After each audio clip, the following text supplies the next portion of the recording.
Today is August 17th, 2021. I am here with Helen Thaxton Parker. We're at her home in Farmington, Utah, and we're going to talk about some things today. I'm her daughter, Erin Parker Hale, and we're going to start this video by letting Mom talk about her childhood. So, Mom, tell us where you were born and about your siblings and your parents, and then about growing up. In Moses, it says something about honor thy father and thy mother, that thy days may be long up on the earth. Well, I ought to live to be 140 because I certainly honor my mother and father. They were hard-working people, both of them. And my father only went to the 8th grade. My mother graduated from high school. But they had a good sense about them and wisdom. My mother, only once do I remember her ever spanking me, and it was with a little soft willow that she spanked my legs. And when I was little, I was told I was never to leave the yard without permission, so she knew where I was. And one day, and it was just a little dirt path, there wasn't a sidewalk in Riverton, Utah, where I was born. When were you born? Oh, I was born July the 1st, 1932, right at the end of the Depression. Or in the depth of the Depression, I should say. Anyway, I wandered down this little path and went over to the neighbors. And she called me, and I realized I was in the neighbor's yard and I hadn't told her. And I started walking towards home as fast as I could. And she had this little willow, and she stung my legs because I had been told not ever to leave the yard. Then my mother's married name was Hatch, and my father's last name was Thaxton. And my grandfather Hatch, he and his brother and a brother-in-law started a land and livestock company, and they had homes and land all over up in the Wyoming and Idaho area, and even down here into Utah.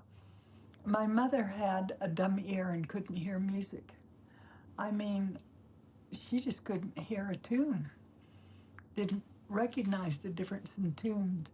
And my father was a cowboy, and cowboys at night when they had to be around the herd, they would sing to let the cows know where they were so they wouldn't get frightened. And so he would sing, and my mother would always have him sing cowboy songs. Little Joe the Wrangler, and When the Work's All Done This Fall, and just fun cowboy songs. In fact, someone at Utah State came down and not filmed him, but did a cassette. Recorded him? And recorded him singing some old cowboy songs. Oh, that's fantastic. I was the youngest of 8 children, and I had interesting older brothers and sisters.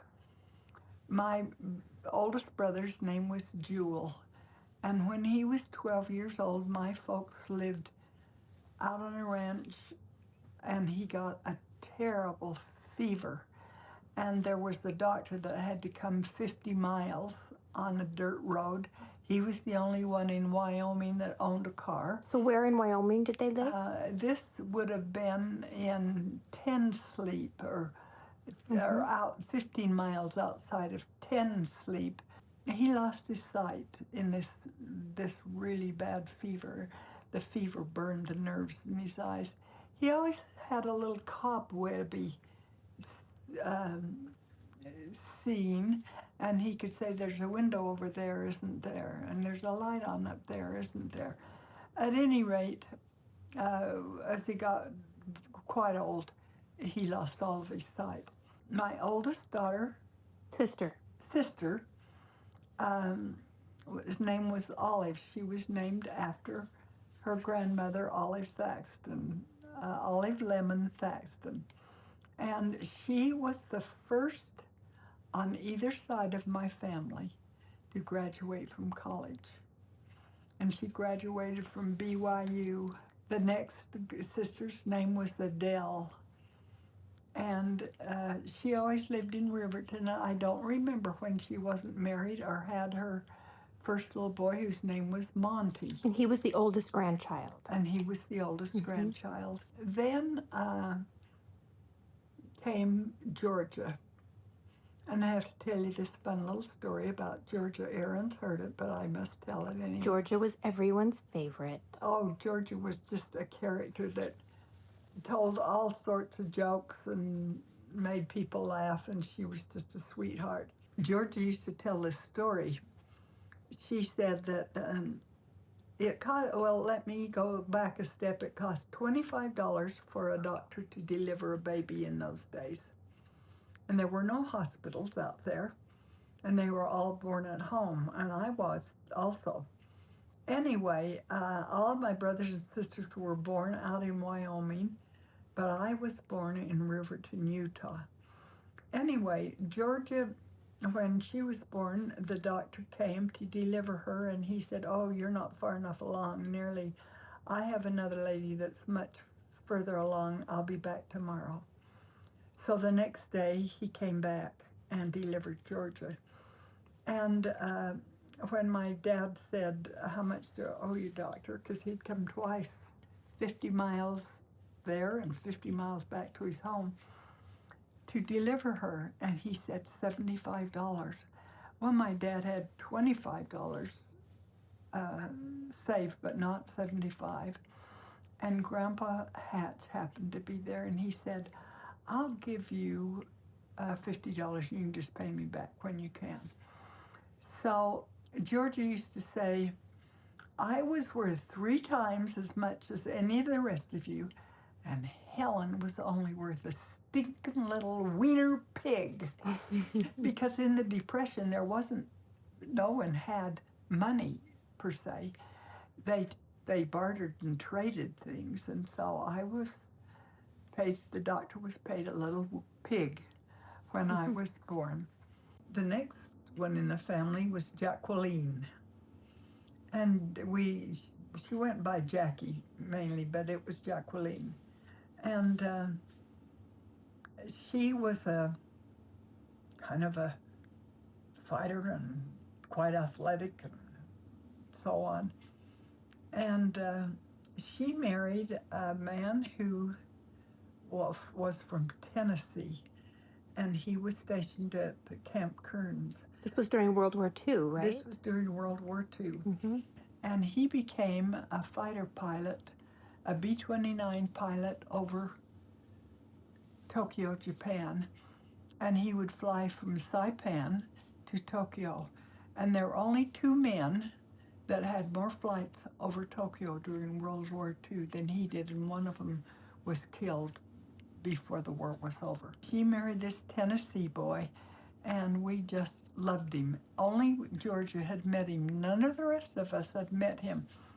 And when he came to meet us in Riverton, I went with Daddy over to the Draper Crossroads to pick him up. He'd been told to get off the bus at the Draper Crossroads.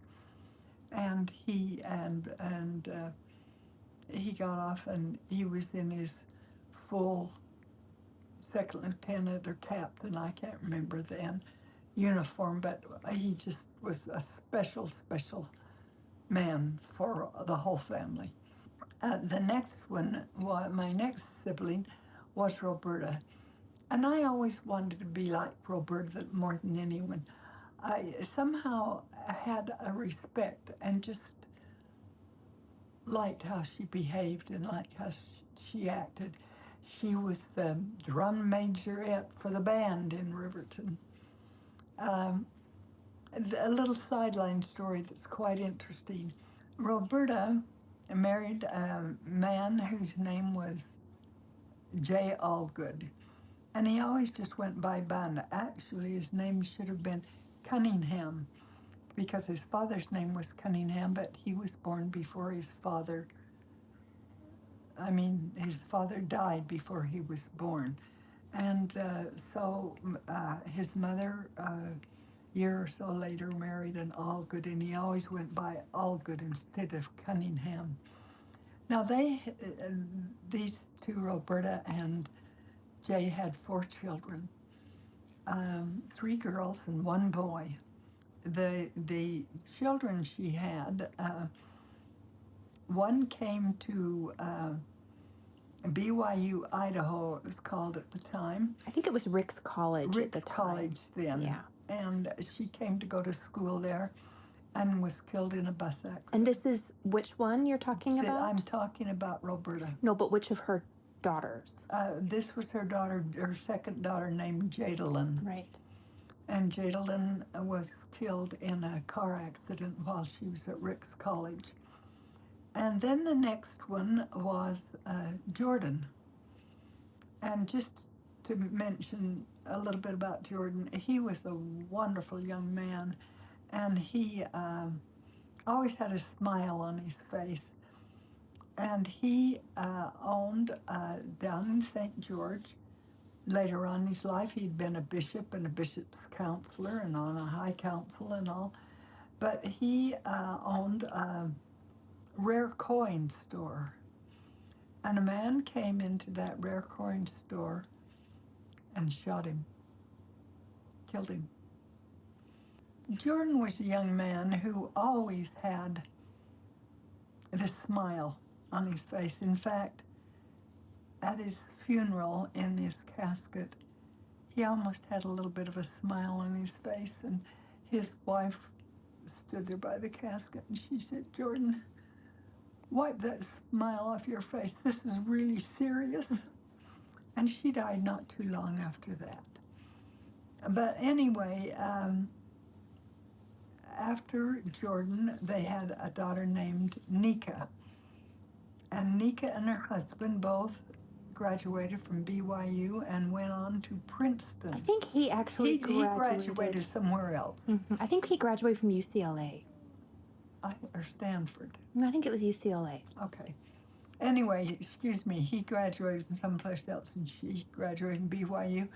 And then she went back to school at Princeton and got a doctor's degree. And she's just an outstanding woman to this day. And she married a man who got a doctor's degree from Princeton also. My next one was my brother Reed. He was 4 years older than I. He was the last one born out on the ranch in Wyoming. And no, he was born at one of my aunt's homes in Byron, Wyoming. But the family still lived at the ranch at Yes, that time. the family still lived at the ranch. But he was born in Byron, Wyoming at an aunt's house. And he was a wonderful brother to me and always kind of watched over me and took good care of me. And there was a time in his life he was a bit wild, but he married a wonderful girl. Her name was Gay Krantz Thaxton, and she changed his whole life, and he later on became a bishop and was a bishop for about 7 years. Speaking of bishop, I should go back and tell you a story about my mother's oldest brother. His name was Perry Hatch, and he had herded animals out on Antelope Island in the Great Salt Lake, and they came to him one day and said, "We want to make you bishop." And he said, "Well, you know, I smoke." And they said, "We know that. We're going to give you 6 months to get over that." So he wrote to all of there were 12 children in that family. He wrote to all of his brothers and sisters and asked them to pray for him that he could get over it. And when he was made bishop, He was made bishop for 22 years. It's a long time and a lot of work. I went to school in Riverton Elementary School and Riverton Junior High School. And I was dyslexic. Now, for those that don't know what dyslexia is, it's like you see words wrong. For instance, here is the word sometime. And a dyslexic person sees the word sometime like this, all mixed up. And it's taken a lifetime to be able to help myself through that. But now I can see a word and sound it out if I need to, though I'm still a very slow reader. And that's part of dyslexia also. When I was in first grade, always being in the slowest reading group, there were 2 other boys that were in it and me, because I just could not figure out words. And then, and those 2 boys didn't go on to first grade, to second grade with me. Our kindergarten was just a little 6 weeks kindergarten in the summertime. Anyway, I went through school with that as a handicap, but because it was a handicap, I never liked to read out loud, and I still don't as far as that's concerned, because I could mix words up occasionally, though I've gotten over most of that. When I was in junior high, I was a cheerleader. Oh boy, that was really something. And then I went to high school at Jordan High School. And Jordan was over on State Street. And it was a wonderful, wonderful high school. And what was your mascot at Jordan High School? We were beet diggers.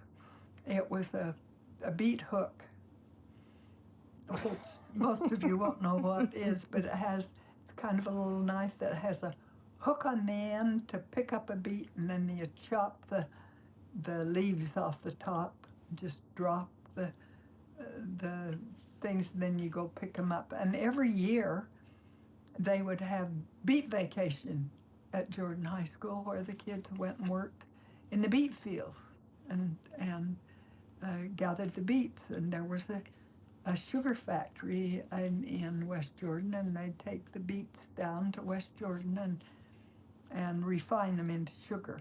I think because of my dyslexia, to compensate for it, I learned to speak quite well, and I was on the debate team. In fact, my friend and I, in a state debate tournament, took second place, and it was quite prestigious to have done that much. And then later on, I entered an oratory contest for the state, and I won it. And my teacher and I got to go to California, and I'd never been to California, and we went on a train and went to California to the capital of California. Sacramento? Sacramento. A young man, there were 3 boys and myself who competed, and a young man who could speak Spanish spoke some Spanish and then went on with his talk, and he was the one that won the speech contest in Sacramento. But it was a wonderful experience for me. It was the first time I'd really ridden on a train, and we got to Las Vegas, and in those days we got off the train. The train stopped in Las Vegas, and they said, "We will stop for a half hour." And Miss Tuttle and I went over, and we walked on just the dirt and walked over to a casino that was about, 1.5 quarter blocks away from where the train station was. And Miss Tuttle said to me, "Now, if they ask you, tell them you're 18. And how old were you? And I was 17. Miss Tuttle was just a wonderful, wonderful teacher to me, and I took a class from her every year. One year, she taught us how to introduce people, and the governor of the state of Utah came to give a talk to the students at Jordan High School, and I got to be the one to introduce him. And it was because she had taught us how to introduce people. She said, with the President of the United States, all you need to do is say the President of the United States and say his name. But other people, you need to introduce them a little bit and tell a little bit about them. So I got to introduce the governor that year, and that was really fun for me. I graduated from high school in 1950, and then I went on to college. And with this dyslexia, college wasn't easy for me. If I had been able to read better, I would have liked to have gone in to be a television broadcaster. But I didn't dare because I still had reading problems and was slow at it. And so I majored in dance. Now, I'm not really a wonderful dancer, though I did get a scholarship to go to Colorado College to study with, her name was Hanya Holmes, and she was a modern dance teacher and instructor from New York. And she was a very interesting person. She had long hair, and she would wind it up on the top of her head some days, but some days she would just let it down and put a hollyhock on the end of it, and she'd drape it over her arm because it was such a long braid. Anyway, that was a nice experience for me to get to go to Colorado Springs. While I was in high school, I met Gerald Parker, and I dated him once a week my whole sophomore year. But I didn't want to get serious with anyone, and so after my sophomore year, I was dating a lot of different guys, and Gerald once in a while. But after he had come home from his mission, I called to ask his sister Janet about a friend of ours because I didn't know where she was. Her husband was in the service too during World War II. And Gerald had asked me out several times after he got back from his mission. I always had something on or was dating someone else. Anyway, he called and asked me for a date, and we went on a date, and I realized how much I loved and respected him and what a really fine guy he was. And by the end of that summer in August, I was wearing his fraternity pin, and my mother said, "What does that mean?" And I said, "Well, you're kind of engaged to be engaged."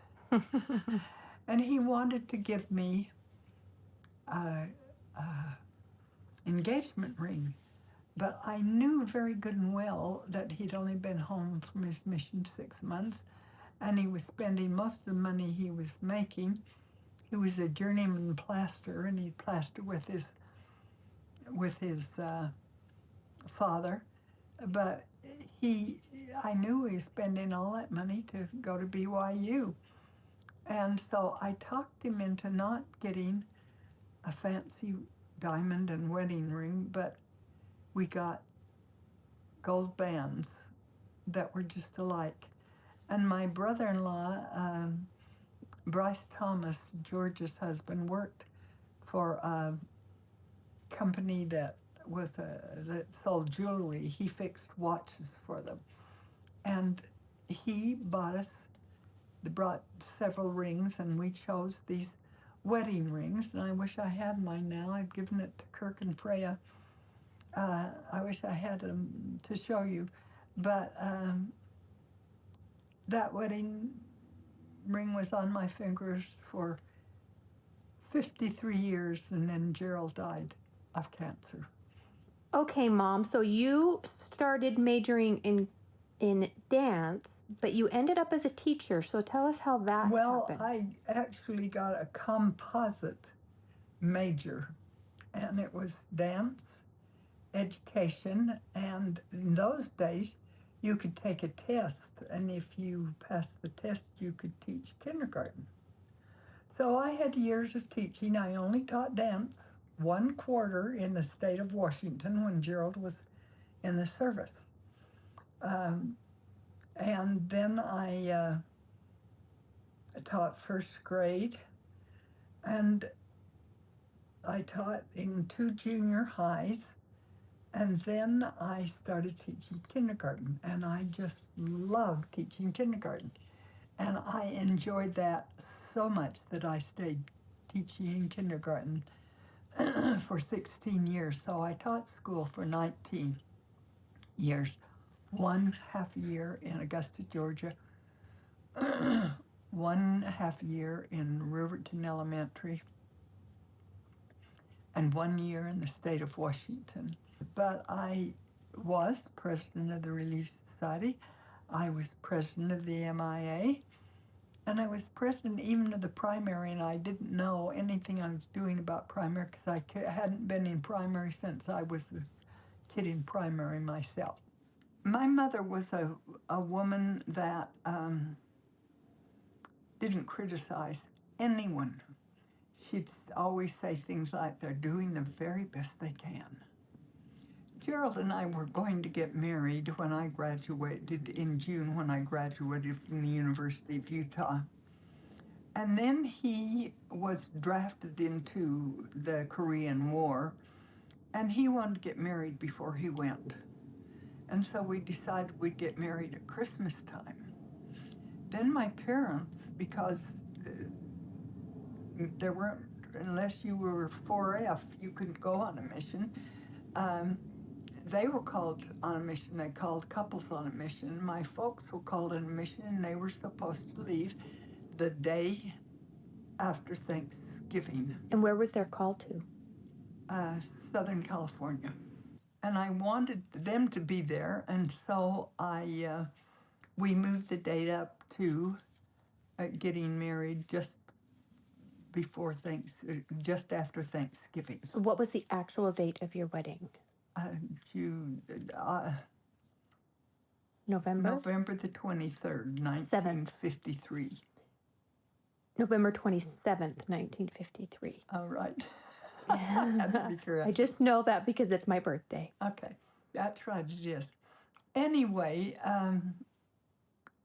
my folks were going to leave, and I wanted them to be there for the wedding, and so we moved it up to November.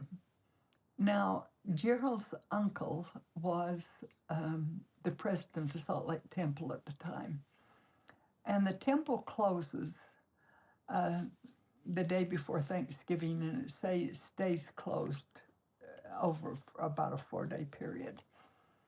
But they were kind enough to come to the temple and marry us. We both had our endowments by that time. When we got married, the day after Thanksgiving, Aunt Mary and the president of the temple... Would you think his last name was Young? Yes. His last name was Young. And they were there, of course, both of them.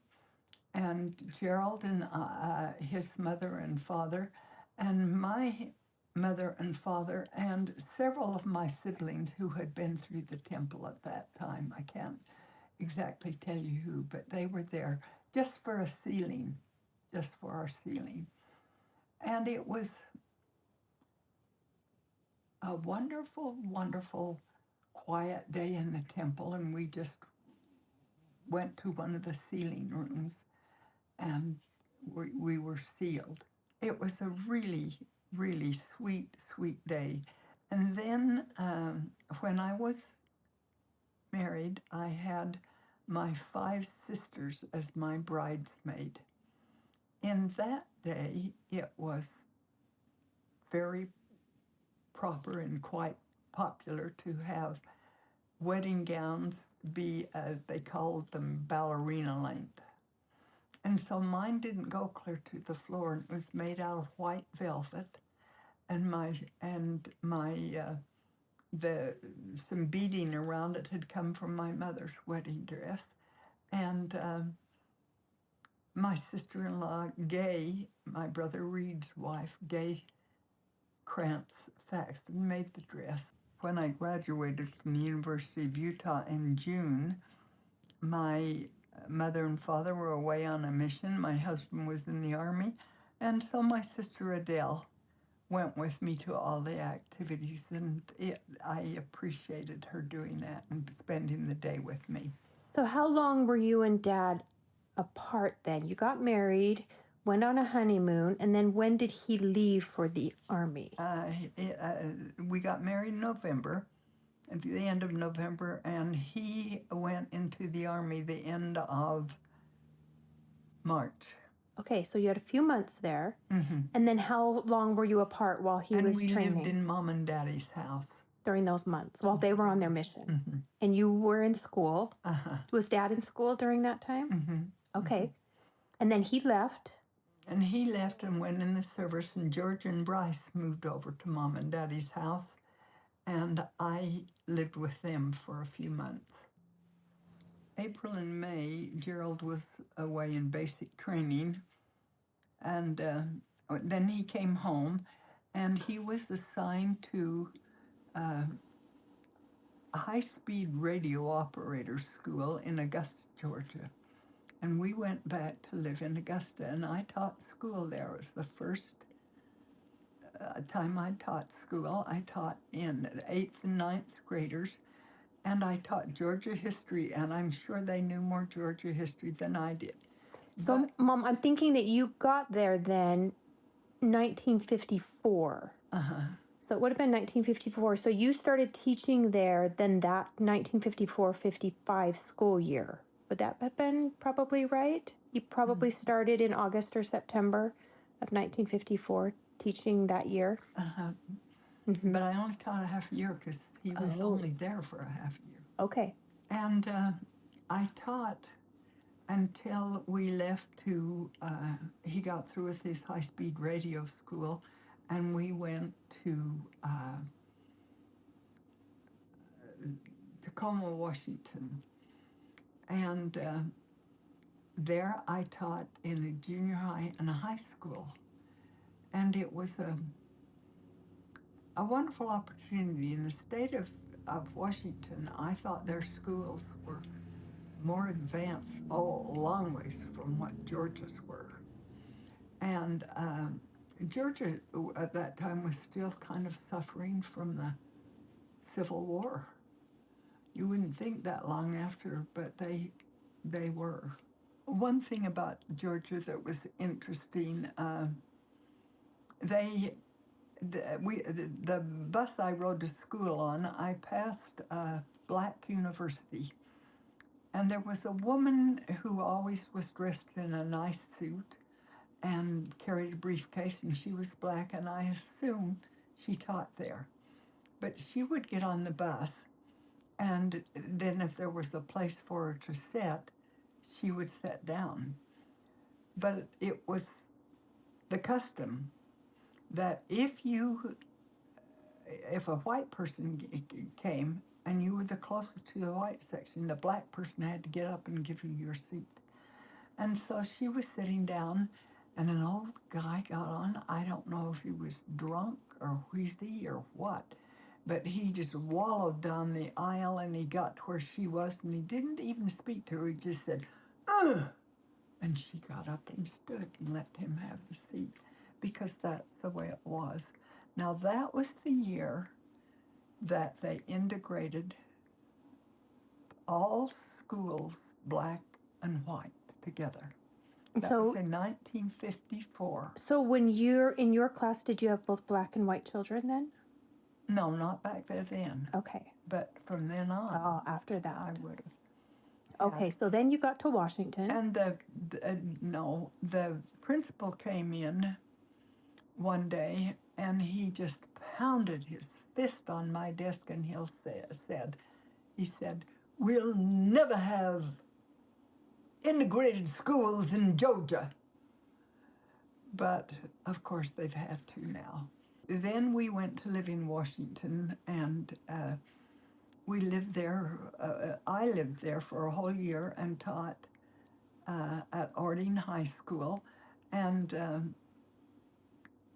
the junior high, and Gerald stayed until he got out of the Army a little early, and I stayed and finished that year of teaching, which was just a couple of months. Gerald came home and finished 1 quarter at the University of Utah, and then I got home, and by that time I was pregnant with Stephanie, my oldest daughter. It was a happy time for us. We rented a place that in Salt Lake up by the University of Utah. Well, first we rented a place out in Holiday, but Gerald said it's just taking too much time to drive. I've got to get up by the U. And we rented a place up by the U for a month or two that was just terrible. And then we were able to get into housing, and they were old barracks, but it was upstairs housing for those who had been in the service. And that we stayed there until he graduated and got his Doctor of Law at the University of Utah. Freya was born at the same maternity home in Murray that Stephanie was, and I had all of my children 3 weeks early from when the doctor had said should have them, and Freya came 5 weeks early, and the nurse came in and they said, "They're not going to let you take this baby home. She doesn't weigh 5 pounds. Babies will usually lose just a little bit right after they're born." And it made me start to cry. And Gerald came in and I said, "They're not going to let us take Freya home." And the doctor, and I nursed all my children, and the doctor came in a little later and he said, "Oh yes, you can take her home. She's starting to gain a little weight." So we were able to take her home with us. Now in those days, you paid the doctor $75. That was for all of the visits during the time and the delivery. And the hospital bill, you always stayed in 4 days, and it was used, and as I recall, it was around 230-ish, something like that. But that's what the cost of having a baby is compared to now. It's $10,000. Gerald got a job at Thaxton, and it was paid really good money for the time. And he worked there.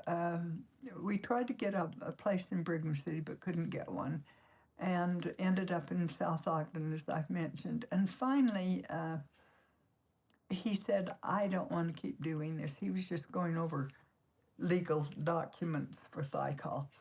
He said, "I want to start practicing law." So that's when he started practicing law.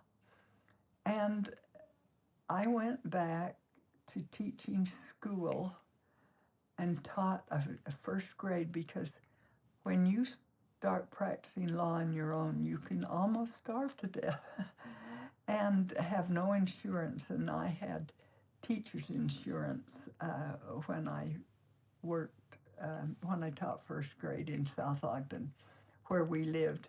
And then finally, Dad's practice started building up enough that I no longer needed to work. While we were in South Ogden, Gerald was the justice of the peace on Friday night and Saturday morning till about noon. While we lived in South Ogden in this little GI home,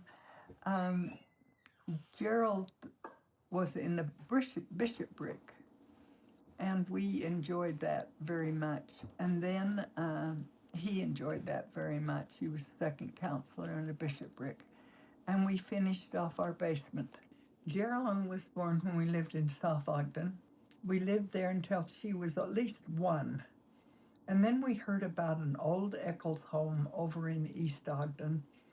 And we went over and looked at it and made a bid on it. I think we paid $45,000 for it, or no, we paid $42,000 for it. And we lived there for 6 years, and Gerald was put on the High Council right after we moved there, and then he was made bishop, and he was the bishop in that state. I think I it mean, in was that ward. it was the Highland ward, It right? was the Highland ward, yes. Mm-hmm. We had Stephen and Aaron when we lived in that home. And Evan Evans was the doctor for both of them. And then when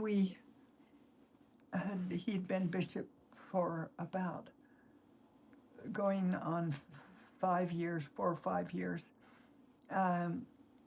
both of us were raised out in the country, and he was raised in Draper, and I were raised in Riverton. And we kind of wanted to move out where we could have horses and where we could have a garden and a little more country type living.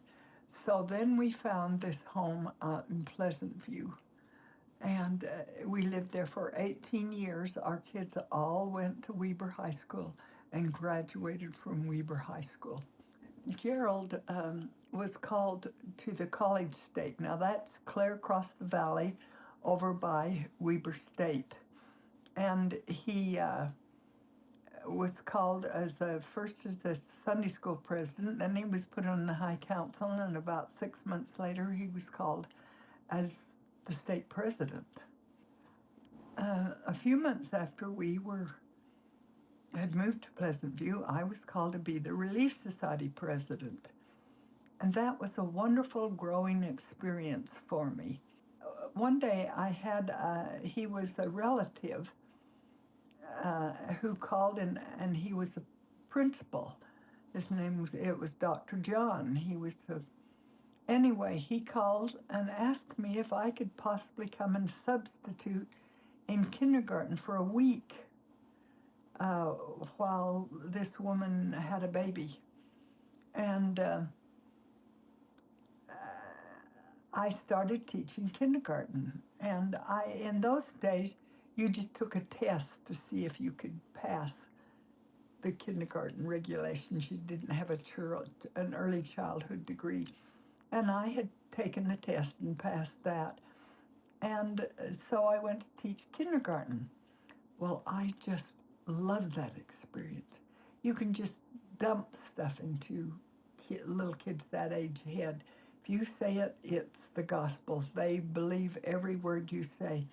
And it was such a wonderful experience, and I enjoyed it so much.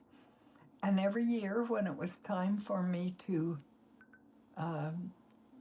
sign up to teach the next year, I talked to Gerald and we'd talk about it, and he said, it's just up to you. If you want to keep teaching, that's fine. If you want to quit, that's fine too. So, Mom, I remember you taught at Riverdale Elementary for a long time, for a number of years. And then at the end of your career, you were teaching in North Ogden at Green Acres Elementary, and you taught for a few years at Green Acres. Mm-hmm. Mm-hmm. Today, she's going to talk for a few minutes about their mission in Rome. So I just want to just do this little preface that they were on their mission in Rome, Mom and Dad, from about July 1st, 1993 until about July 1st, 1996. La Villa was a wonderful house. A very well-to-do man built that house for his daughter. And they said he must have been friends of Mussolini's, or he wouldn't have been able to have built those houses. Mm. That house was built, I think, in 1927, or I might be wrong about that. But it had a basement, a main floor with high ceilings, and an upstairs. And it had a bidet in every bathroom, and there were 6 bathrooms. And someone had taken the bidets out. And when we got to Rome, we lived in an apartment because they were going to do a lot of work on the villa. They had to put a new roof and a half a dozen other things. Anyway, I had them put all of the bidets in, and I don't know why bidets haven't become popular in the United States, because they're certainly wonderful pieces of equipment. I could sleep 26 missionaries, which I did there many, many times. How long were you in the apartment before We were in the apartment probably for 3 months. Okay. While they were doing the work on the villa, but I had to decide what some of the work that needed to be done. And for instance, on the marble stairs that went upstairs, there were hooks to have a rug go up the stairs, and then a piece of brass that would fit to hold them back in place, and with these hooks. And so that was one of the things I thought we should do, which we did do. The kitchen didn't have much in it, so I had some cabinets put in it. I had, mainly they were lower cabinets, though there was one that was a cabinet that went up quite high. I seem to remember that you had a washer and dryer in there. And in the the kitchen. mission president before had the house turned over to American Appliances. appliances, and that meant the whole house had to be rewired to Accommodate that. accommodate these things. And there was a huge dining room that I could seat 26 people around the dining room table. It was very large. And then there was the front room, and it at one end had a little kind of an office where there was a piano and a desk, and that was about all there was in that part. Then at the back of the living room, there had been a space where they had just put folding chairs for when they needed a bunch of folding chairs. But I had that redone, and we put the folding chairs in a closet that was in the front entrance hall. Do you remember, Mom, some of the people that came and stayed with you, like some of the people from the church? Do you remember? Yes. Who were some of those people? Elder Uchtdorf and Elder Anderson were our area presidency. They were both 70s at that time. Yes. Mm-hmm. And they came and stayed in the villa, and I had a certain part of the villa that I always had them stay in because it had some doors that closed off. One time when we had a zone conference, the missionaries wanted to go, and it was at Christmas time, and they wanted to go and sing at Vatican Square. And so after our conference, we went to Vatican Square and started to sing in Italian Christmas hymns. Silent Night and Joy to the World are two that I remember we were singing. And while we were singing, some kids came running across the square and said, "Oh, it's the missionaries." And they were kids that were doing some study abroad that just happened to be there that very same night. Anyway, some nuns came up and listened to us. And they said, "You know, if you will move closer to that window right there, that's the Pope's where he lives, and he might come out and give you a blessing." And Dad said, "We need all the blessings we can get." And so we went over closer to the Pope's window. And then some Vatican policemen came up to us and they said, "Do you have a permit to sing here?" And we said, no, we didn't know we had to have one. And they said, yes, you have to have one. You'll have to quit right now. But you can go, and they told us where to go and get one so we could sing another night. So the missionaries wanted to do this so badly that the next day Gerald sent 2 missionaries up to the place to get permission to sing in Vatican Square. And they came back and they were just dancing on one foot and then on the other. They said, not only are we going to sing, do we have a permit to sing in Vatican Square? They wanted to know if we would sing in a mass just before Christmas. And they want you to sing, Silent Night and Joy to the World, and they mentioned. And so Gerald told them that we would do that. And so I think it was like maybe the week before, we went into St. Peter's, and they put us in the choir part, and we sang Christmas carols. And it was a wonderful experience for all of us to sing in that majestic building, for one thing, and to be able to, and afterwards, after we had sung, they said, you have not only sung in St. Peter's, you have sung over worldwide Vatican radio. And that was really fun for us, and the missionaries just loved it. Gerald's mother's last name was Gibbs, and her relative, I think it was an uncle, but I'm not sure of that, was the last patriarch of the church. After him, they stopped having a general church patriarch. But he could give blessings to his family, and Gerald got his patriarchal blessing from Eldred G. Smith, or Gibbs Smith. And it's a wonderful patriarchal blessing. But, patriarchal blessings are more meaningful to the individual. And my patriarchal blessing has been such a wonderful thing for me to read periodically. I would read it on my birthday, the 1st of July, and I'd read it the 1st of January quite often.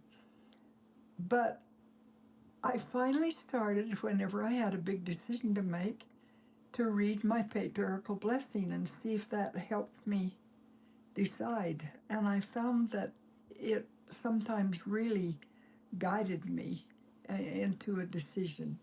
I want to talk about Grandma and Grandpa Parker.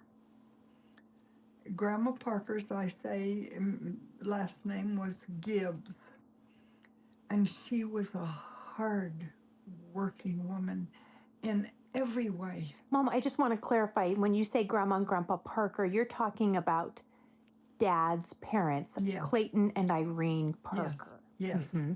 Grandpa Parker was raised in a very Victorian time, and he was quite mean with Gerald.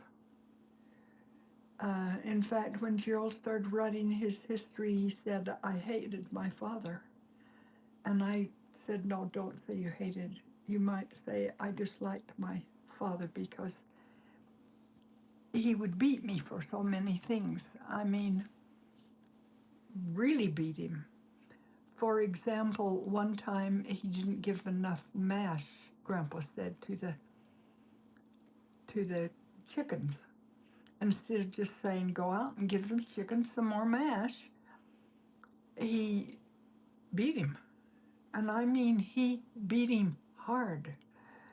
And I don't know why, but one time he took his belt off and he made Gerald take off his shirt, and he beat him on the back with the buckle of a metal buckle on a belt, that it cut his back, and for about 3 weeks, Gerald couldn't lie on his back. He had to lay on his side at night because he had these really bad wounds from his father. And his father was very unreasonable about this kind of thing. I had such a gentle father, he couldn't have spanked anyone. About as mean as he could get was better hike it to your room. But Grandpa Parker was different. And Gerald said, I love your father so much more than my father.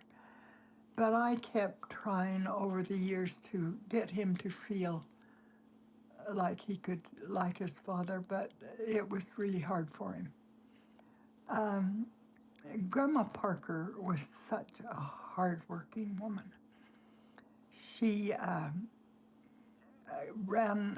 kept a spotless house. And the kids had chores to do before they left for high school, so they left about 7:30, so they'd have to get up at least at 6:30. Gerald was always to bathe and dress his younger brother, Russell. And they always had to make their beds and make sure all the clothes were put away and their bedroom was clean. And that was helpful to me because he was that way after we were married. Grandma Parker told her oldest daughter, Janet, to go out and wash the windows. They lived in a lovely home, one of the nicer ones in Draper. Grandpa had built most of it himself. But at any rate, she went out and cleaned the windows. And then she came back in, and Grandma said, there's still fly specks on those windows.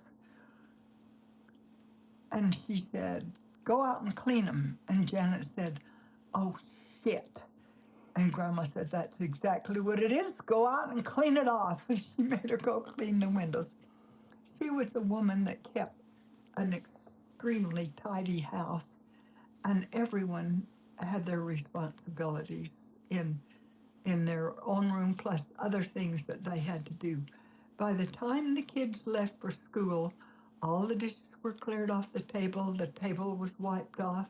There were just dishes to do in the kitchen left for her to do. But she was such a hardworking woman.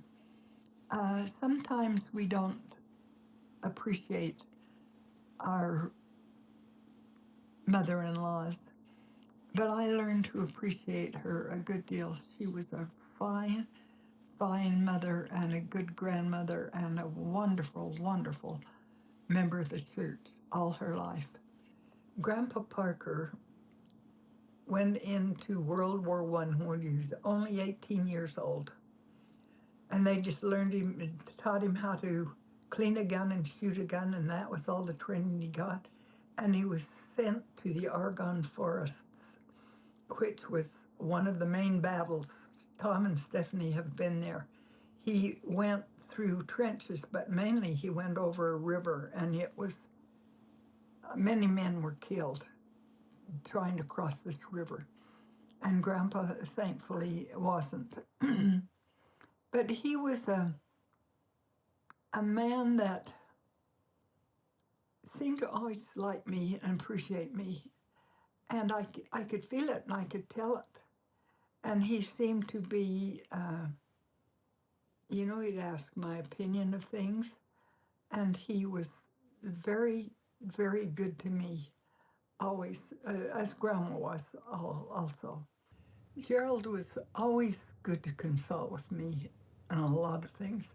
Sometimes he didn't consult with me, but mainly he did. He valued my input.